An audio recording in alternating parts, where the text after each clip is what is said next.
Mr. Andrew Tucker is a multilingual educator and university lecturer specializing in Romance languages with Yes. fluency in Spanish, Portuguese, and English.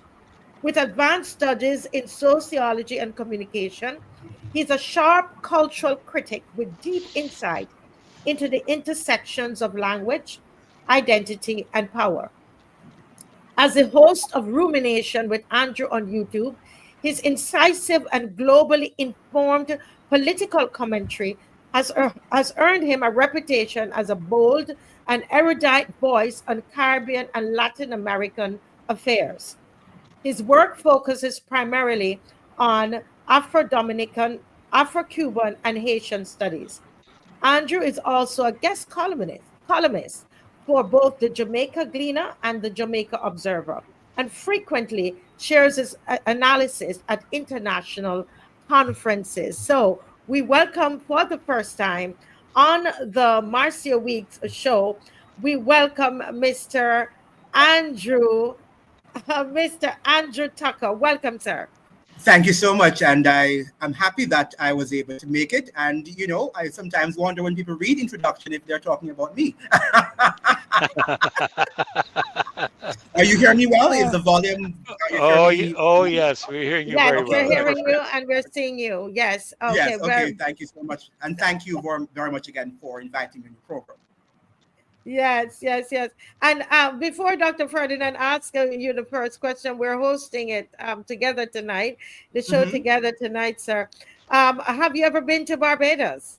Never, and I would love to be there. That's on my bucket Wow. list of countries to visit because Barbados has always been in the minds of Jamaicans. In fact, when I was at Howard University, I taught many Barbadians Spanish, when I was a lecturer there in the Department of Romance languages and literatures.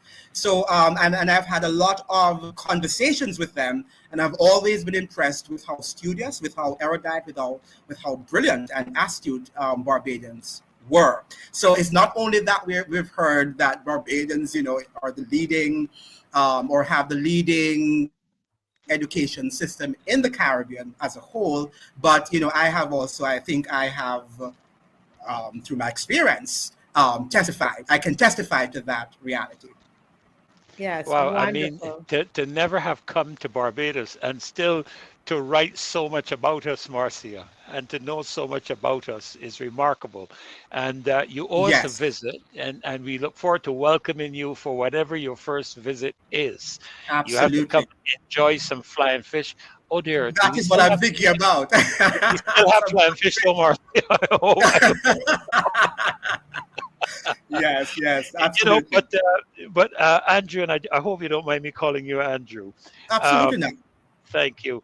I'm sure you're familiar with what is currently transpiring in our country. We've had some significant increase of crime and gang violence in Yes. our country. Robberies, I'm told, are exceptionally high, often not Hmm. necessarily reported.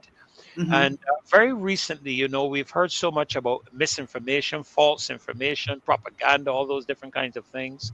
But Hmm. very recently, we heard that Jamaica has Hmm. experienced a significant decline in terms of your crime rate. Hmm. And it's almost as if we are almost left to think, I hope it's not propaganda or Hmm. misinformation. What has been the strategy behind the reduction of your crime? I must give a caveat here. I do not live in Jamaica. I've not lived in Jamaica for the past 25 years. I do visit frequently and I keep in touch with everything that is happening there. But let me just say this, address this news that we're getting about crime reduction in Jamaica. I would like to say that some people agree with it, and mostly they are from the JLP, that's the incumbent government, and that is one of its propagandists and its propagandas for the upcoming election, that Jamaicans are now feeling safe in their country and they have had this, great reduction in crime and violence. But as someone who follows politics around the world, including El Salvador, where we have Presidente Bukele, my understanding is that Andrew Holness, among other Caribbean leaders, are using some of the tactics and the strategies that he's using, including hard policing. So we understand that crime and violence in Jamaica is reducing. However, we understand that police brutality, on the other hand, is on the uptick. So I don't know in terms of where we are going with that. How do we have a balance between police brutality, police killings, and also, the homicide rate that we have? So I think that there is a lot of controversy surrounding that sort of information. I don't want to say that it is not happening. I am reading from the Gleaner, however, that people are not feeling secure as the information is coming out. And I'm still seeing some brutal killings in Jamaica still going on. So, but I must say that we are not inundated with the, brutal crime, criminal activities that we used to see in the papers on a daily occurrence. Another thing in El Salvador, what they have done in addition to the hard policing, is that they have also not reported police abuse. They have also clamped down on anybody who's reporting crime statistics in El Salvador. So we don't know if in Jamaica, I'm not saying that they are doing that, but we're not sure if they're also, suppressing crime statistics and crime information. I'm hearing that from the gossip channels that there are lots of crimes in Jamaica that have gone unreported.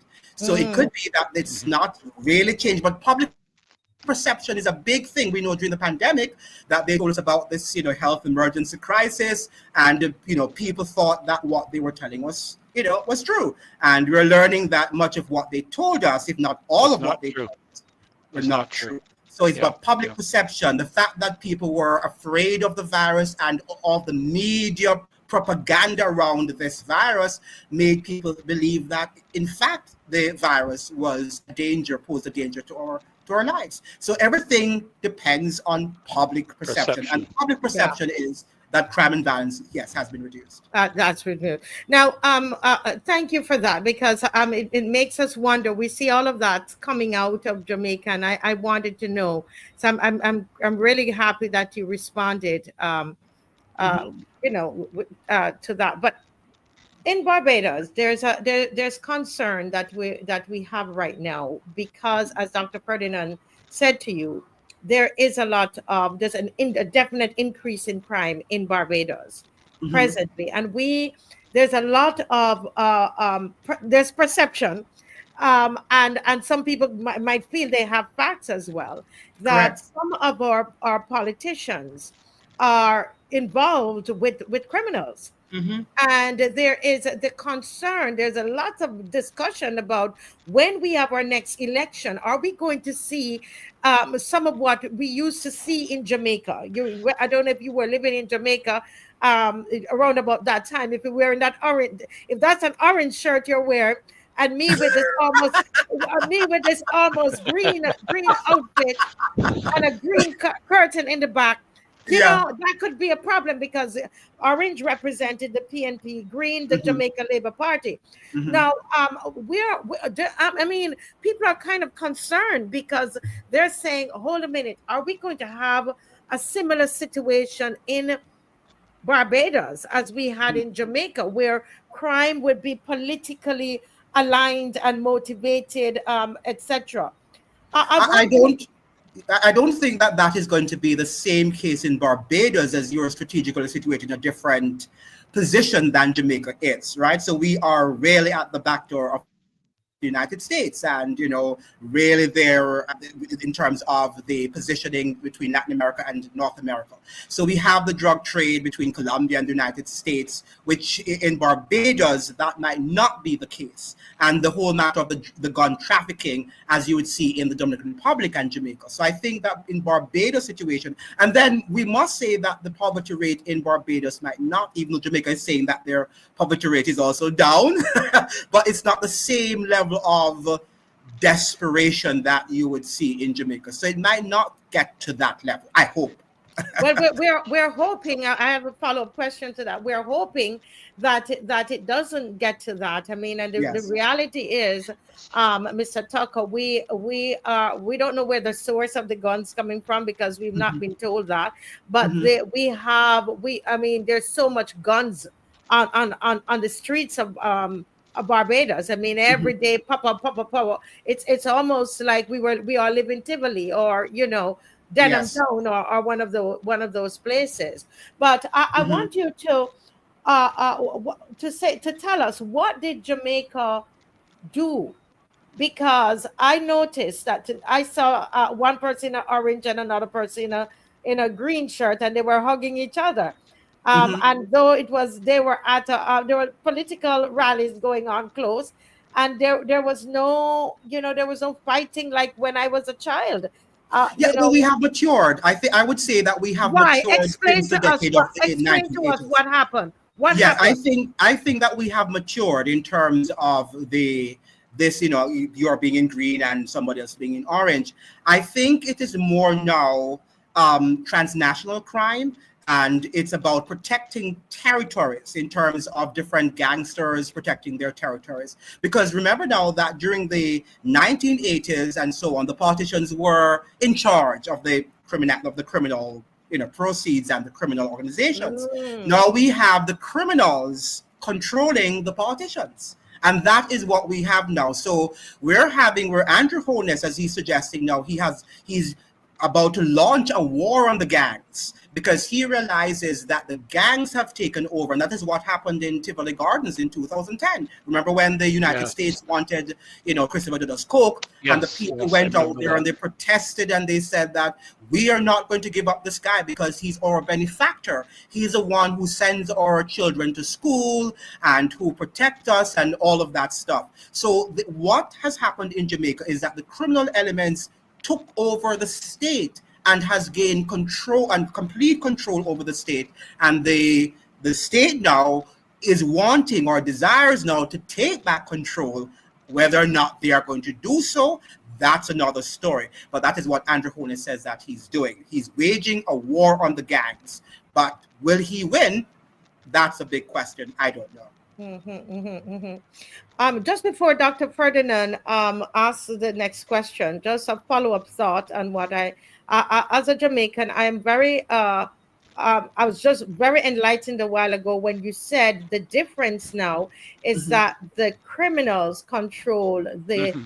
The politicians. politicians. While Yes. in the 70s and 80s and 90s was the Yeah. politicians that were controlling Yes. the criminals. And I want to make Correct. that distinction, and I want Barbadians to Yes. think about it. That's something to Correct. keep in their head. Oh, Because over to you, just sorry.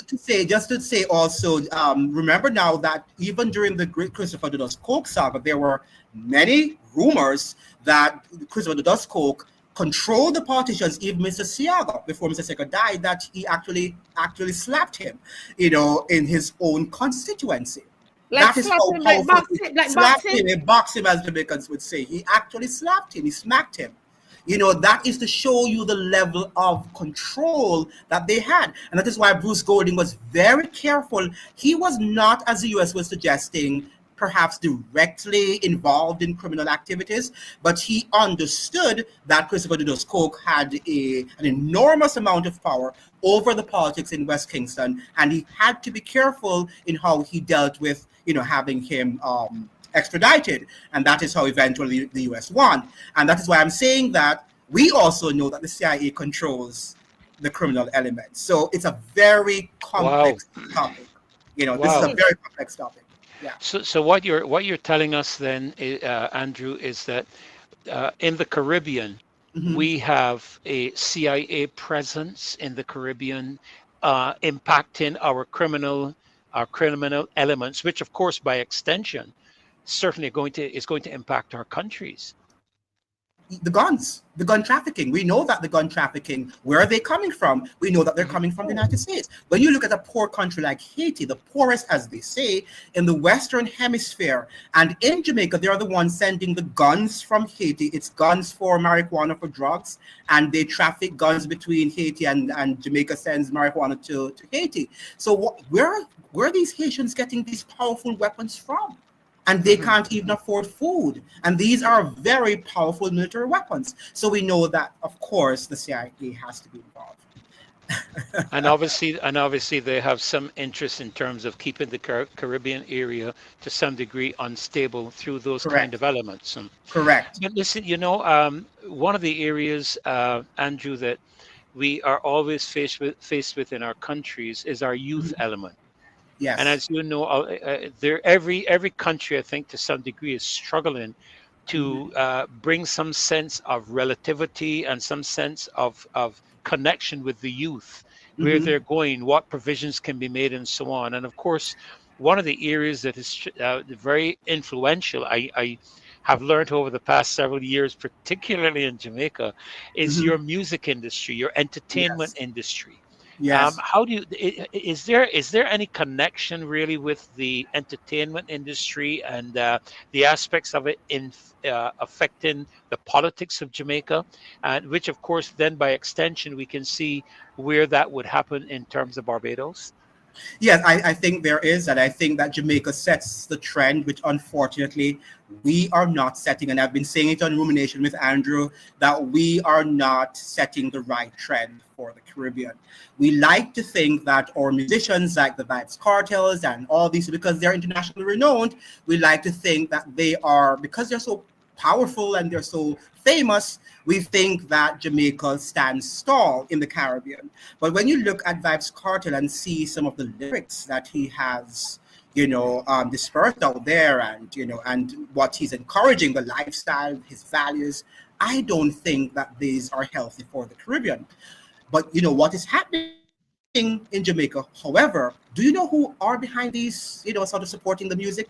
The academia, the University of the West Indies. So you have people like the Carolyn Coopers and these people who will tell you that they are about attacking systems of power and they need this music to do so. Another excuse they use is that they say that Vibes Cartel is not the problem, he's a reflection of the culture. So they say Wow. that he ought not to be blamed for the sort of lyrics that he's actually singing in his songs. It is that it's reflecting the Jamaican culture, and if he's seeing lots of violence, if he's seeing lots of uncivilized sort of behavior, then he's going to include that in his music. But we're suggesting that if he has that amount of influence on young people, then we can't expect to have him singing those lyrics and think that it's okay. But the fact is that the middle class and the upper echelons of society, they too are working with global elites to keep Black people particularly and the Caribbean young people in their places. And I think the best way they can do that is to keep us, how should I say now, paralyzed in a state of paralysis. And the same thing is happening in the Black community. We know that Black Americans, for example, were vociferous and they were people who stood up for what was right. But after the 1960s and they started to be the whole matter of integration, that they just simply went into that. The CIA took over the hip hop music and they started now to talk about, to highlight violence and this sort of bad man and gangsterism, and this gangster sort of who the Black man is, that we are all gangsters and that is who we are. And I've been saying on my platform, why are we in the Caribbean, we like to talk about Africa, but why do we think that African culture is a demean and a sort of debased sort of culture?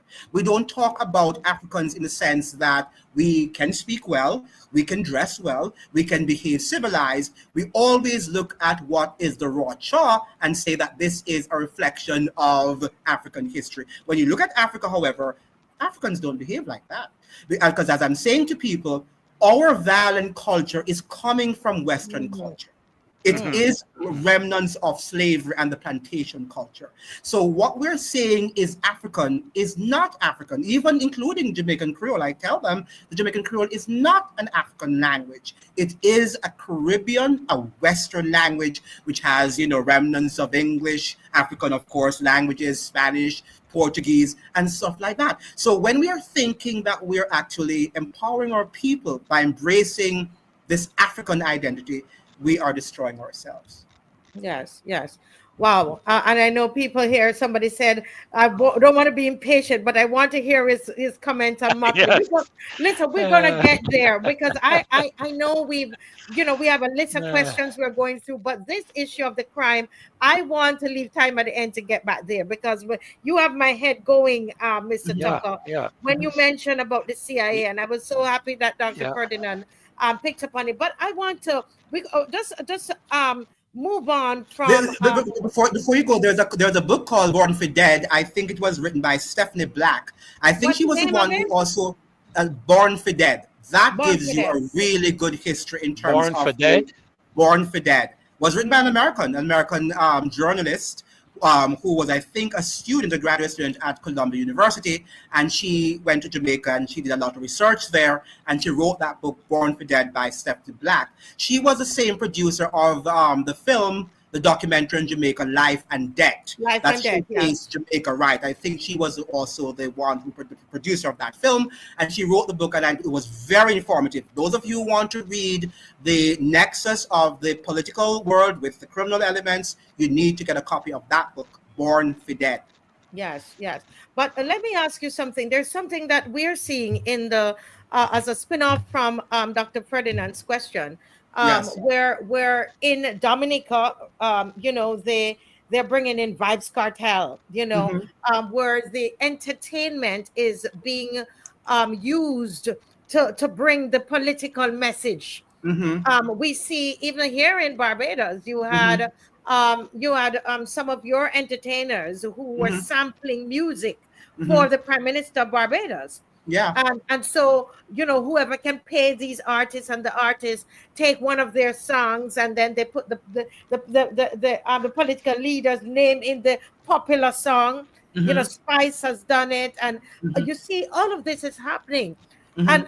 And in politics, I want to hear your opinion on that, because it's happening all throughout the region. What's his name in St. Vincent and the Grenadines, as well. What's really going on? Can you break that down for us? Well, we are living in a global village and we are following everything that is happening in North America.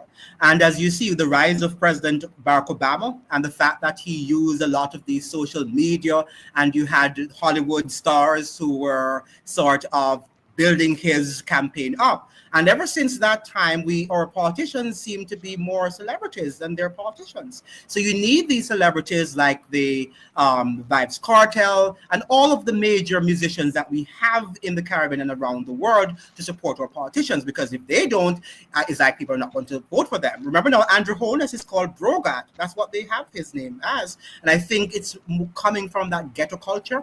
And he presents himself as this bro god and somebody, and that to me depicts a sort of criminal element. Not that he is criminal himself, but in order to get the votes and for the people, the constituents, to see him as being cool, then they have to display that sort of behavior. They have to jive Wow. well with the young people, because again, the young people rally towards that culture. The Vibes Cartel, when you look at Vibes Cartel's concert, the other day he was supposed to be in Trinidad, and I was shocked that he got, how much did he get? Close to $100,000 that he didn't go get there. Can you imagine that they were paying him that U.S. pre-going to Trinidad, that he was able to make that amount of money. This is not because he's just getting that money, it's because people are supporting the music. And young people are the ones doing it. So I think I think we have to change the mentality of our young people. If they change, then our politicians will have to change. Well, Mhm. there's an old song all the time you're talking. Yes, Marcia, I hope I don't expose myself with this yes, one. But there's an old song I used to hear many years ago. I write the songs that make the young girls cry. I write the songs of love and special things. I write the songs. I write the songs. The power of yes, music is unquestionable. correct. I mean, I remember the days of the Beatles Hmm.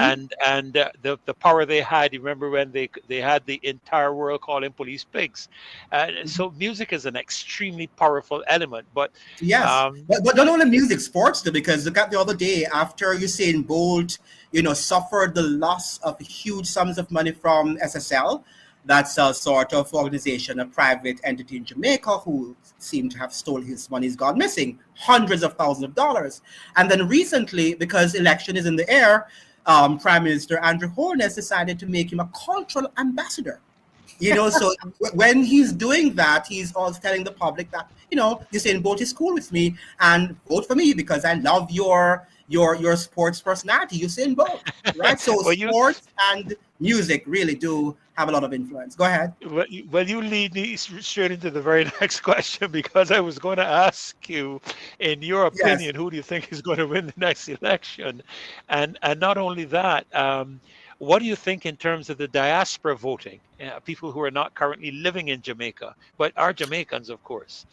I think that they should, because I think the Dominicans, for example, in the Dominican Republic, they allow their diaspora to members of diaspora to vote. I think they should, because if it had not been for remittances in Jamaica, I don't know how Jamaica would survive. And I keep on questioning them when they're telling us about this economic prosperity. I am saying that had it not been for the diaspora, Jamaicans would be, I don't know how they In would survive. trouble. I don't know the date every day. So I think that based on that fact, I think members of the diaspora should be able to have a voice and to be able to vote. That's my opinion. And in your opinion, who do you think is going to win the next election? I Of think course, we Andrew want. Holness is going to win Really? because yes, because one, I'm not sure, and I hope that it surprises me. One, Andrew Holness has he has mastered the science of politics and politicking. Not that he is an excellent leader, but he's an excellent politician, and he Mm. knows how to play the game.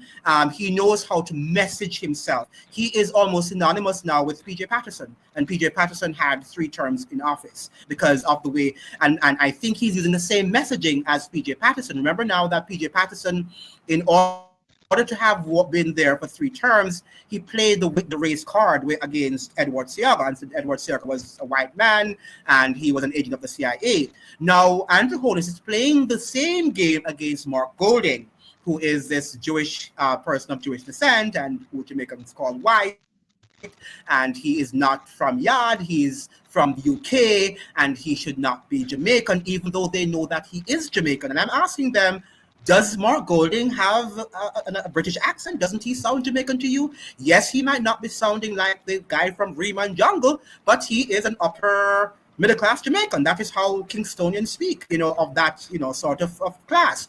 And they know that, but again, public perception and the messaging that he is not Jamaican, he's British. So I think that a lot of Jamaicans are buying that argument that he's there as a slave, a former slave master, or a representative of a former slave master, and they should vote for Andrew Holness. And I think, and then he's doing a lot of projects right now. You can see him building and opening new homes, and he's refurbishing hospitals and, building highways. So all of this sort of electioneering Yes, that he's doing preparation.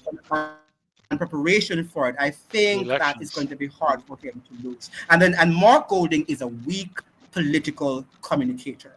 I don't Mm. know how I guess if they'd had somebody the likes of a Damian Crawford Uh-huh. who is able to take the message to the people, I think that he would be a much more credible opponent to Andrew Holness.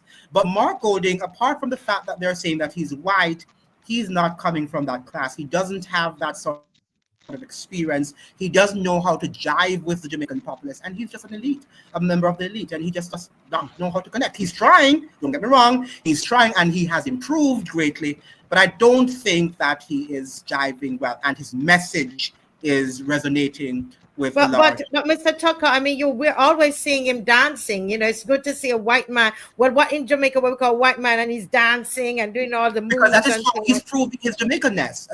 That is what he's doing. He understands that there are people are saying that he's not Jamaican. So he has to listen to these music and he has to dance and hug them. And that is what he's doing. But he knows, it's just like Barack Obama. If you speak to people who went to Harvard with him, they said that his cadence was not the same. The way how he spoke when he was running his campaign was not the same when he spoke at Harvard University. And that he would not really meet with the black people. He was not, always associating himself with black people per se. He was more in the white elite environment because that is the class from which he hails. So the same thing with Mark Golding. I was listening, interesting you said that, because I was listening to Beverly Anderson Manley, who, Michael Manley. And she said that when Michael Manley lost the election in the 1980s, he was so hurt because his class had forsaken him. And he did everything in his power to realign himself back with his social and economic class. Mm-hmm. And that's why Mhm. she ultimately left him, because she eventually, he was not really, looking out for the interest of the working class, because he was in the 1970s, but he was betrayed, right? And because he was betrayed and then his own class left him, he said no, no, he had to go back. He had to reunite himself with Yeah. his class. And the same thing with Mark Golding. Mark Golding is not a typical Jamaican. He knows that, and I don't think he has any message to improve the lives of ordinary Jamaicans. Wow. Well, I'm telling you, somebody said, the bro god title in Jamaica, and then in Barbados you have the Auntie Mia Yes. title, because they could, these kinds of people could do all kinds of wrongs. Hmm. Once they you said they've found the art of politicking and Yes. electioneering, and Correct. so it doesn't matter what they do, they have Yes. found a way to win. Now, Correct. let me ask you something though. I hear you. I hear you, Mr. Tucker. Hmm. But I see that Mia Motley, who is seemed to be loved in Jamaica, which Hmm. I'm going to ask you about that. Hmm. She is in strong support of Mark Golding and Yes. the People's National Party. And Yes. in fact, her brother, Ilambe Motley, is married Hmm. to someone Done. within the Hmm. PNP. Hmm. Don't you think that that will add some strength to Mark Golding, the People's National Party? That's an interesting question, because she wasn't asked, she has never been asked to go there to do the support, to support him. She did go there to make sort of pronounce a speech on Michael Manley's legacy. But I have not seen where they've asked her to go there and do that. They might ask her probably when it's Come closer on, to. the proximity. I mean, Yes. she comes to talk about Michael Manley, and an Mhm. election is coming up very soon. Come on, And you know. she's also referred to another Michael Manley. People in the Caribbean see her and as another Michael Manley, and that's why she came to light. That's why she came to the fore when people were saying that she's a Michael Manley. I said, "Who is this lady? I never heard of her before." 2018, and then when I saw people, she's making a lot of speeches and all of that stuff. I said, "Who is this lady?" And then the pandemic now, when she was talking about climate change and the IMF. I said, wow, this lady, and is not the real deal, when I heard her more talking about climate change. So when she pronounced a speech on Michael Manley, and I gave, I made a video on that, she was not speaking mostly about Michael Manley. She was talking about climate change, and she was promoting herself. She was not talking. She said very few things about Michael Manley's legacy. She was Why more aren't we not? talking Why about aren't we not herself surprised? and climate change. Which brings me then. This is very Yes. interesting. Barbados. I didn't say it on the show. This gentleman said that she went to Jamaica to give a speech on Michael Manley, and she Yes, spoke mainly about herself and climate change. So absolutely. I want to ask you, sir, Mr. Tucker, because they call us all kinds of names, Hmm. but I want to ask you, what is your perception Hmm. of Mia Motley? I know that you just said that Jamaicans or Caribbean people, they're seeing that they think she's a new Michael Manley Hmm. reincarnate. But Hmm. what is your view as a political commentator? I see her as a globalist. The fact Yes. that Yes. she's on so many different Yes. organizations. In fact, she's on the committee of the IMF. She's on all of these major globalist institutions, and her rhetoric is empty. She's always saying the same thing. There's nothing about improving the lives of working class people. And give Michael Manley his credit. He might have changed in the 1990s when he came back to power, but in the 1970s, he was an advocate for improving the lives of working class people. You don't hear Mia Motley saying that. She just makes little statements here and there, but her main emphasis is on climate change. Now, my understanding of climate change, that it is going to be the largest transfer of wealth from the poorest person to the wealthiest. And that is what they're That's doing. right. She's That is there to right. do that. And, so what can I say about her than that she's not the real deal? I'm sorry to say that. And, and I have studied her history, and I realized that even author Owen, was he the a former prime minister of Barbados, I think he called her, well, I'm not using his direct words, but I think he called her a dictator before. Am I Mhm. correct? Yeah, Was it He used a very firm word, despot. he called her a despot? despot. Absolutely. That's the word. That is the word I was searching for. But what That's, about her make you so you have watched her in her speeches mhm. and so on, listen to her And I read speeches, her. I've read her speeches also. Not right? I don't And just is listen to what she's saying. I also read what she's saying. So a lot of her speeches I have read and have unpacked what she's saying. and you've Yes. unpacked and you're saying that as Yes. a political commentator, Mhm. you believe that you're agreeing with Mr. With the former Prime Minister Owen Arthur. Well, based on what I'm seeing in Barbados, if you are, when I read, for example, I told you on when you came on my program last Friday that I was shocked that a politician in the Caribbean region could be co-opting all seats in her parliament. Remember now Mm, that the only time that yes. that happened in Jamaica was in 1983 Mm-hmm. when Michael Manley decided that he would not contest the election against Mr. Sierra. So Mr. Sierra got all the seats because Manley said that he was not going to contest the election because he thought that Edward Sierra was working for the CIA and he was not going to participate. But you had a Democratic Party in Barbados which participated in the election two times against Mia Mottley, and she copped all of the Barbadian seats. That to me cannot be. And you're talking about a society that is so-called educated in a Jamaica that is probably not as educated as Barbados, and that would never have happened. Yes, we've had elections where you probably had 49 seats out of the 63 by one side, but you're not going to have all seats in the Jamaican Parliament be, controlled by one major political party. I don't think it will ever happen in Jamaica. So what permit me, Mr. Dr. Ferdinand, it's a No, go follow-up right from my ahead because question. this is very, very Yeah, important. but let me ask you something. Why is it you are saying that you're a lecturer, you've lectured at Howard University of the West Indies. I mean, you are well accomplished, sir. My question to you is you are hearing and reading about these 230 loves. Mm-hmm.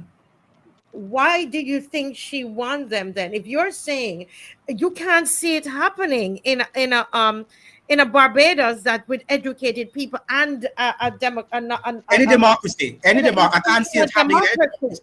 Yes. Why? Well, tell me why. I'm interested. I really want to know your Because thoughts. if I think human beings are by nature, oppositional. They have divergent views. For example, I'm a Seventh Day Adventist. Do all Seventh Day Adventists believe in the same thing? No. We have a lot of debates in the church, and people might not believe in Ellen White, or some people might not believe in meat eating. So even though we have a certain doctrine and we say we're under a certain umbrella as Adventists, but people are going to oppose some of the doctrines and the beliefs of the Seventh-day Adventist Church. How is it then we have, and that's a religion, right?